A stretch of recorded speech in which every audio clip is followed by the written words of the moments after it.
Thanks very much, Jules.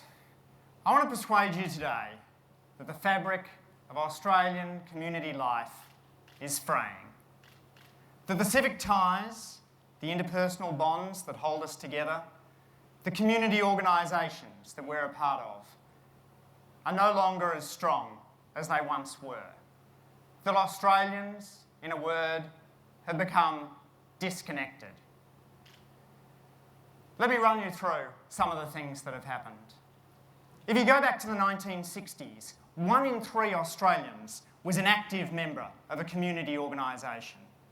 Now, it's less than 1 in 5. If you go to the organisations themselves, you can see the collapse before your eyes.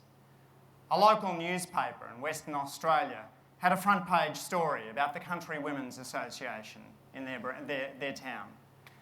It had once involved more than half the women in the town. It had owned buildings. And now its front page story had just 3 remaining members, 2 with grey hair. It's not just the CWA. You go to the Scouts, Guides, Rotary, Lions. All of these organisations are shedding members. In fact, we're even shedding associations. The Australian Directory of Associations featured 7,000 associations in the 1970s. Now, it's a bit over 4,000. We're not building civic associations like we used to. Australian community life is under threat. You see it in our churches as well. If you go into a church today, chances are there'll be plenty of space in the pews. And those pews that remain will be occupied by people who've retired. That's because the cohort of World War II has continued going to church as they once did. But young Australians aren't churchgoers anymore. At the end of the war, half of us went to church at least once a month. Now, about a fifth of us attend church once a month. Catholics call it Mass, but it's increasingly becoming a misnomer. Church sales are on the increase. In Victoria, the Uniting Church alone sells an average of 6 churches a year. And it's gotten so bad, they've produced a booklet for parishioners to help cope with the fact that their beloved church has now been changed into a funky cafe, into new buildings for IT companies, or is just sitting disused. We see it also in the workplace. We think of unions often as bodies that campaign for higher wages and better conditions, and they do that. But unions also serve a social role. Unions are also the organisations that are sometimes the glue that hold a workplace together. They organise the barbecues. They show new people around. They'll put on the local soccer game. But, like churches, unions are emptying out.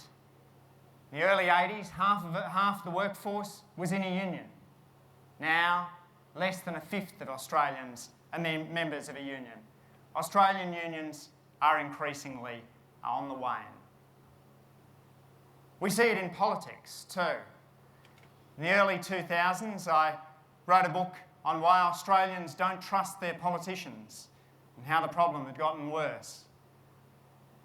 The publishers thought the issue was best characterised by a cover illustration of one dog sniffing another dog's backside, which I think means that I am one of only 2 politicians whose book has been banned for sale in the Parliamentary Library bookstore.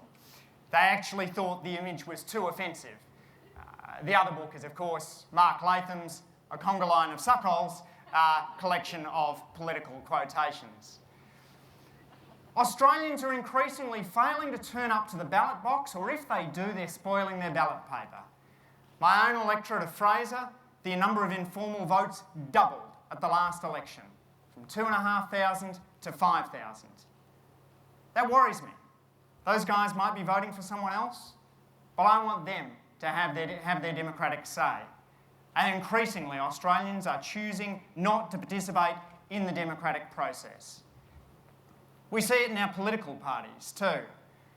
Go back to the pre-war period, and 1 in 100 Australians are members of the Liberals. 1 in 100 Australians, members of the Labor Party. 1 in 100 Australians, members of the National Party. Now those figures are more like 1 in 400, 1 in 300. Joining a political party just doesn't happen anymore. And when it comes to organised sports, we've also seen a substantial decline. Australians don't play sports as we once did. We're much less likely to be part of an organised sport.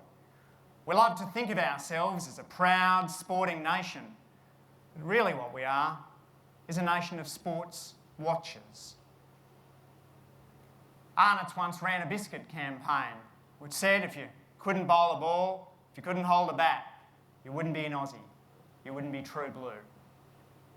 My guess is these days Arnott's wouldn't dare run a biscuit campaign like that because so few Aussies can hold a ball or hold a bat or bowl a ball. And you can see what's happened with the organised sport just by looking at our waistlines. Over the last 20 years, the average Australian bloke's put on 6 kilos. The average Australian woman has put on 5 kilos. Our girths are expanding as the amount of time we spend playing sport is declining. And most strikingly, when I looked into this issue, we are losing friends. I found a survey that had been asked in the 1980s which said, how many friends do you have you think you could trust? Would really keep a confidence. And Ipsos Mackay fielded again in the 2000s. And I found that over that 2-decade span, the average Australian had lost 2 friends. 2 friends had melted away into the ether. So the network of people that we can confidently trust has declined. The survey also asked about neighbours. It says, how many neighbours do you know who you could drop in on, uninvited, to ask a small favour? And that's declined too. The average Australian's lost 1.5 neighbours they could drop in on uninvited. Or, if you're the kind of person that doesn't have half neighbours, every other Australian has lost 3 neighbours that they can drop in on. Part of that's because more of us are living alone. Increasingly, we come home to empty apartments.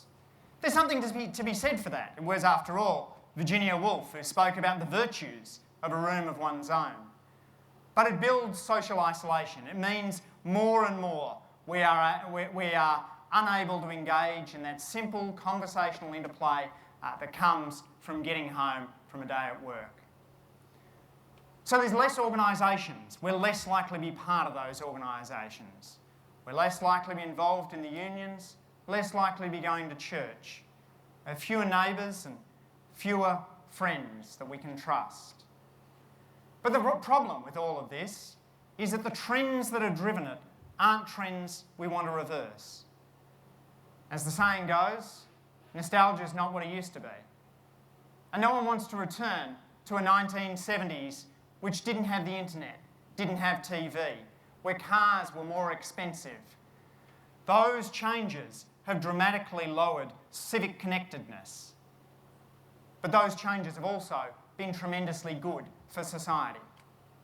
So the challenge for us today is not to wind back the clock, to somehow take all of Australia back to a 1950s where gender pay discrimination was rampant, the White Australia policy made us a much more boring, homogenous nation, and where community connectedness was high. The challenge is to build community connectedness in a technologically savvy, more diverse Australia. And I don't think government is the agency that is best placed to do that. Frankly, the Australian government isn't very good at helping you join organisations. It's not very good at finding you friends. The Australian government, historically, has not been the main institution that has helped people get to know their neighbours. So a civic renaissance involves all of us. And let me, in my remaining few minutes, give you a few ideas that I think could help build a civic renaissance. First of all, I think you should hold a street party. Street parties are amazingly easy to organise. My wife Gwyneth and I organise our street party once a year. It takes us all of an hour. We write out a little invitation, photocopy it, put it in people's letterboxes. The acronym BYO means that we don't have to organise catering, but we get to meet all of our neighbours. It so happens I like my neighbours, but this would be worth doing even if I didn't. If you see someone carrying a TV out of a neighbour's house, who do you think's more likely to shout out? Someone who came to the street party last year or someone who didn't? Second, I think you should donate. First, you should donate because it's good for the organisation, good for recipients like the Inspire Foundation. But secondly, you should donate because it is good for you.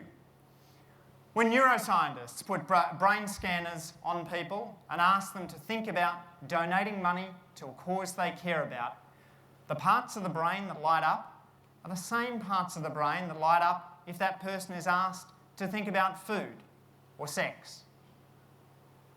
Donating is good for you because altruism is something that we all value.